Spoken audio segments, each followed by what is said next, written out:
Purnamasari dengan NIM 106191010. Hai, nama saya Zalfan Hafisa Apia dengan NIM 1061923. Halo.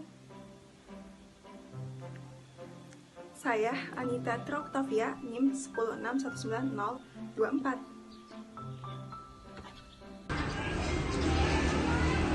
Annyeong, perkenalkan nama saya Restu Purnamasari, NIM 1061913.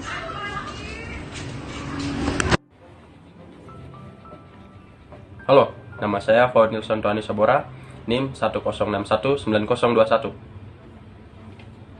Assalamualaikum warahmatullahi wabarakatuh. Perkenalkan nama saya Ayatullah Muhammad Al-Faudul Midlar dengan NIM 106148032.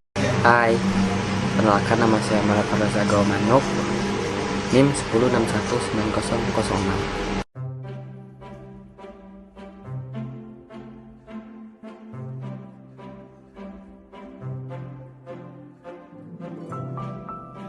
Perubahan iklim merupakan ancaman yang sangat berat bagi penduduk bumi. Apalagi pada tahun 2019, perubahan iklim menempati posisi paling atas sebagai penyebab musibah global seperti bencana alam, cuaca ekstrim, krisis pangan dan air bersih, hilangnya keanekaragaman hayati, dan runtuhnya ekosistem. Tidak hanya itu, perubahan iklim juga sangat berdampak serius terhadap beberapa sektor, diantaranya kesehatan, pertanian, dan perekonomian. Belum berakhirnya penanganan perubahan iklim, penduduk bumi harus menghadapi pandemi yang diakibatkan oleh virus COVID-19 yang terjadi pada awal tahun 2020 dan masih berlangsung sampai saat ini. Dan tentunya memberikan beberapa perubahan terhadap lingkungan. Seperti contoh, di wilayah Eropa yang saat ini kadar emisi karbon menurun akibat dari pandemi COVID-19. Oleh sebab itu, kita bakal membahas mengenai hubungan perubahan iklim dengan pandemi saat ini di Eropa. Nah, masalah apa saja sih yang bakal kita bahas? Yang pertama, bagaimana kondisi lingkungan Eropa sebelum dan saat pandemi COVID-19? Yang kedua, apakah dengan adanya pandemi COVID-19 akan mempengaruhi lingkungan saat ini? Yang ketiga, apa saja dampak negatif dan positif dari pandemi COVID-19 di tengah ancaman perubahan iklim di Eropa? Kemudian, tujuannya untuk mengetahui pandemi COVID-19 dengan perubahan iklim di Eropa saat ini. Jadi di sini saya akan jelaskan tentang perubahan iklim. Apa sih perubahan iklim itu? Perubahan iklim sebagai setiap perubahan dalam iklim pada suatu selang waktu tertentu. Apakah diakibatkan oleh variasi alamiah atau karena aktivitas manusia atau antropogenik. Perubahan iklim berdasarkan beberapa studi adalah sesuatu yang nampak dan jelas terlihat, khususnya perubahan suhu yang sangat mempengaruhi beberapa sistem fisik dan biologi di seluruh dunia. Iklim adalah kondisi rata-rata cuaca pada wilayah tertentu dalam waktu yang panjang. Iklim merupakan salah satu komponen ekosistem alam sehingga kehidupan manusia, hewan, dan tumbuh-tumbuhan tidak terlepas dari pengaruh atmosfer dengan segala prosesnya. Iklim adalah rata-rata keadaan cuaca dalam jangka waktu yang cukup lama, minimal 30 tahun, yang bersifat tetap. Di sini saya akan menjelaskan iklim benua Eropa. Secara umum, iklim di Eropa dipengaruhi oleh arus Atlantik. Iklim yang dialami oleh seluruh wilayah Eropa bervariasi. Berikut ini merupakan karakter setiap iklim dan wilayah yang mengalaminya. Dan yang kedua, iklim Arktik dan subarktimi yang dialami pada wilayah bagian utara, Islandia, Rusia Utara, dan Swedia Utara, dan pantai utara Norwegia. Musim panasnya pendek dan musim dinginnya sangat panjang dengan suhu yang sangat rendah. Yang ketiga, iklim kontinental benua dialami oleh Eropa bagian timur tengah, perbedaan suhu musim dingin dan musim panas ekstrim. Sedikitnya curah hujan dipengaruhi oleh angin barat dari Samudra Atlantik. Dan yang keempat, iklim Mediterania dialami pada wilayah Eropa bagian selatan di sekitar Laut Tengah. Sekian penjelasan dari saya. tentang perubahan iklim Eropa. Menurut WHO atau World Health Organization, pandemi adalah sebuah penyakit baru yang menyebar di seluruh dunia. Namun, tidak ada definisi yang dapat diterima tentang istilah pandemi secara rinci dan lengkap. Beberapa pakar mempertimbangkan definisi berdasarkan penyakit yang secara umum dikatakan pandemi dan mencoba mempelajari penyakit tersebut, memeriksa kesamaan dan perbedaannya. Penyakit dipilih secara empiris untuk mencerminkan spektrum etiologi, mekanisme penyebaran, dan juga era kegawat daruratannya. Beberapa penyakit yang pernah menjadi pandemi di antara lain acute hemorrhagic conjunctivitis atau AHC, penyakit AIDS, penyakit korela, penyakit demam berdarah, penyakit influenza, dan juga SARS. Pada 11 Maret 2020 lalu, WHO sudah mengumumkan status pandemi global untuk penyakit virus corona 2019 atau yang dapat juga disebut dengan Coronavirus Disease 2019 atau COVID-19. Dalam kasus penyebaran COVID-19 ini, WHO juga tidak serta-merta menempelkan pandemi pada penyakit tersebut. Jika melihat ke belakang, WHO pertama kali mendapat laporan tentang COVID-19 ini di Cina pada tanggal 31 Desember 2019. Selang 1 bulan sejak laporan tersebut, atau tepatnya 30 Januari 2020, Emergency Committee WHO menetapkan penyebaran wabah virus corona baru sebagai Public Health Emergency of International Concern. Pada saat status tersebut diumumkan, WHO telah mencatat ada 83 kasus COVID-19 di 18 negara selain di Cina. Selain itu, ada juga 7.711 kasus COVID-19 yang terkonfirmasi di Cina. Dari total kasus yang terkonfirmasi ini, ada 1.370 termasuk kasus berat yang melibatkan 170 orang meninggal dunia. Dengan mendeklarasikan status PHAIC ini, WHO merekomendasikan seluruh negara untuk mengantisipasi COVID-19 ini, seperti melakukan pengawasan dan deteksi diri secara aktif. Pemerintah di setiap negara juga diharapkan melakukan kebijakan pemutusan penyebaran virus corona, seperti memberlakukan kontak tracing. Penampakan polusi udara sebelum wabah virus corona dan pengaruh kondisi lingkungan di Eropa. Menurut data yang baru ditangkap oleh satelit ESA Copernicus 5P menunjukkan bahwa penurunan kuat konsentrasi nitrogen dioksida terdapat di kota besar di Eropa.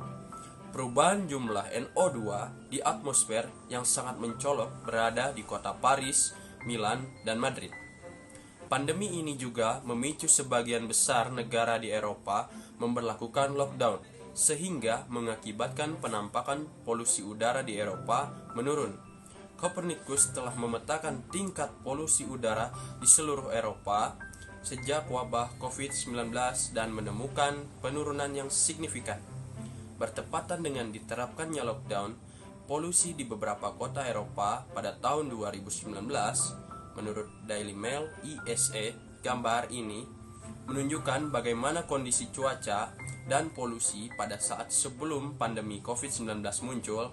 Dalam gambar tersebut terlihat polusi dan cuaca di kota Eropa sangat tinggi, mencapai 160%. Nah, perbedaan drastis dalam tingkat NO2 di semua kota di Eropa, terutama di Spanyol, Prancis, dan Italia juga bertepatan dengan langkah lockdown yang hal ini disebabkan oleh penurunan tingkat lalu lintas di jalan-jalan kota di seluruh Eropa. Para ilmuwan dari Lembaga Meteorologi Kerajaan Belanda telah menggunakan data dari satelit Copernicus Sentinel-5P untuk memantau cuaca dan polusi di Eropa. Polusi beberapa kota di Eropa tahun 2020. Gambar satelit di atas menunjukkan bahwa konsentrasi nitrogen dioksida pada Maret 2020 dibandingkan dengan konsentrasi rata-rata pada tahun 2019. Dalam hal ini, model kimia atmosfer yang memperhitungkan cuaca harian dan juga kombinasi dengan teknik permodelan terbalik diperlukan untuk mengatur emisi berdasarkan pengamatan satelit. Data Badan Lingkungan Eropa (IEA) menunjukkan bahwa konsentrasi pencemar udara di Roma dan di Milan telah turun hingga 50%. Sementara Badan Pengawas Kualitas Udara Paris mencatat penurunan polusi udara di Paris itu hingga 30%. Pandemi COVID-19 yang menyebar hampir di seluruh dunia ini menimbulkan banyak sekali perubahan ataupun dampak-dampak yang terkena terhadap lingkungan di wilayah. Salah satunya di wilayah Eropa ini. Yang pertama ada dampak positif. Dampak positif yang pertama yaitu menurunnya emisi karbon CO2 dan meningkatnya jumlah kualitas NO2 di atmosfer. Penurunan emisi karbon dalam sebuah penelitian menunjukkan bahwa pandemi COVID-19 ini menyebabkan emisi CO2 turun pada tahun 2020 sekitar 7% atau setara 2,4 miliar ton akibat sejumlah kebijakan yang ketat dalam menghadapi COVID-19 ini dan merupakan tahun terbesar dibandingkan tahun sebelumnya di tahun 2009 akibat resesi ekonomi global yang turun hanya setengah miliar ton. Meningkatnya jumlah kualitas NO2 di atmosfer dengan diberlakukannya lockdown di wilayah Eropa menjadikan sejumlah orang tidak melakukan aktivitas seperti biasanya, terutama dalam polusi kendaraan menurun drastis. Oleh sebab itu, polusi udara menjadi lebih baik. Selanjutnya, dampak negatif. Pertama, meningkatnya jumlah sampah plastik dan penyebaran penyakit lebih cepat karena adanya musim dingin di Eropa. Meningkatnya jumlah sampah plastik. Seperti yang dilakukan oleh Reuters, Kepala Lingkungan Uni Eropa telah mencermati bagaimana pandemi ini telah mempengaruhi jumlah sampah yang menumpuk. Karantina di wilayah Eropa menyebabkan permintaan sampah plastik lebih banyak dibandingkan sebelumnya, dan juga penggunaan masker sekali pakai dan sarung tangan plastik juga di masa pandemi ini menimbulkan masalah bagi rencana Uni Eropa untuk meningkatkan tingkat daur ulang. Penyebaran penyakit yang lebih cepat karena adanya musim dingin. Nah, seperti yang kita tahu, Eropa memiliki 4 musim. Nah, karena adanya musim dingin ini menyebabkan penyebaran penyakit virus corona menjadi masalah yang serius. Karena menurut Direktur WHO Eropa Dr. Hans Klug, negara bagian Eropa mengalami peningkatan lebih dari 10% di musim dingin dikarenakan budaya setempat, yaitu di mana pada saat musim dingin, orang-orang sekitar atau orang-orang Eropa sering melakukan pertemuan-pertemuan. Nah, jumlah kasus ini dimulai dari anak muda, kemudian menyebar kepada orang tua yang lebih rentan. Nah, itulah dampak-dampak yang terjadi saat pandemi COVID-19 ini di tengah ancaman perubahan iklim dunia di wilayah Eropa. Baik, setelah apa yang dijelaskan oleh teman-teman saya mengenai hubungan pandemi COVID-19 ini dengan perubahan iklim di Eropa, kami menyimpulkan bahwa hubungan perubahan iklim dengan pandemi COVID-19 di wilayah Eropa berpengaruh terhadap lingkungan, dan juga pandemi COVID ini berpengaruh terhadap perubahan iklim di Eropa. Kesimpulan kami ini didukung oleh data yang ditangkap oleh satelit ESA Copernicus. Menurut data yang baru ditangkap, menunjukkan bahwa penurunan kuat konsentrasi nitrogen dioksida terdapat di kota-kota besar di Eropa. Perubahan jumlah NO2 di atmosfer yang sangat mencolok adalah berada di kota Paris, Milan, dan Madrid. Pandemi ini juga memicu sebagian besar negara di Eropa memberlakukan lockdown, sehingga mengakibatkan penampakan polusi udara di Eropa menurun. Copernicus telah memetakan tingkat polusi udara di seluruh Eropa sejak wabah COVID-19 dan menemukan penurunan signifikan bertepatan dengan ditetapkannya lockdown. Polusi dan cuaca di kota Eropa sangat tinggi, mencapai 160%.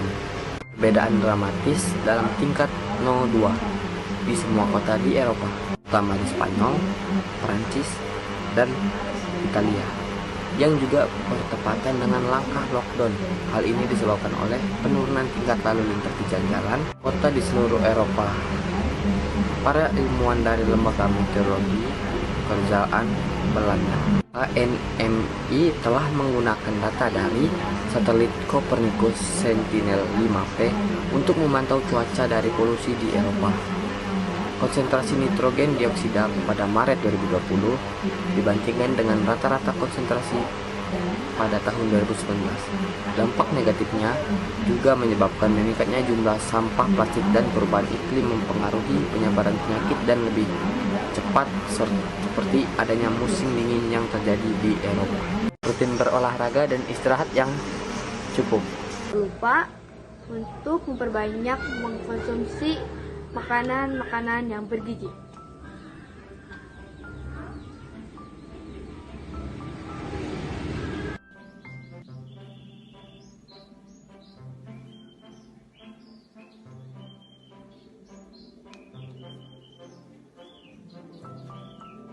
Jangan lupa untuk selalu jaga jarak minimal 1 meter.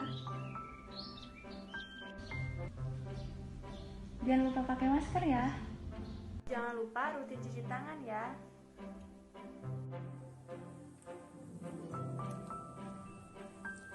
Tetap patuhi protokol kesehatan.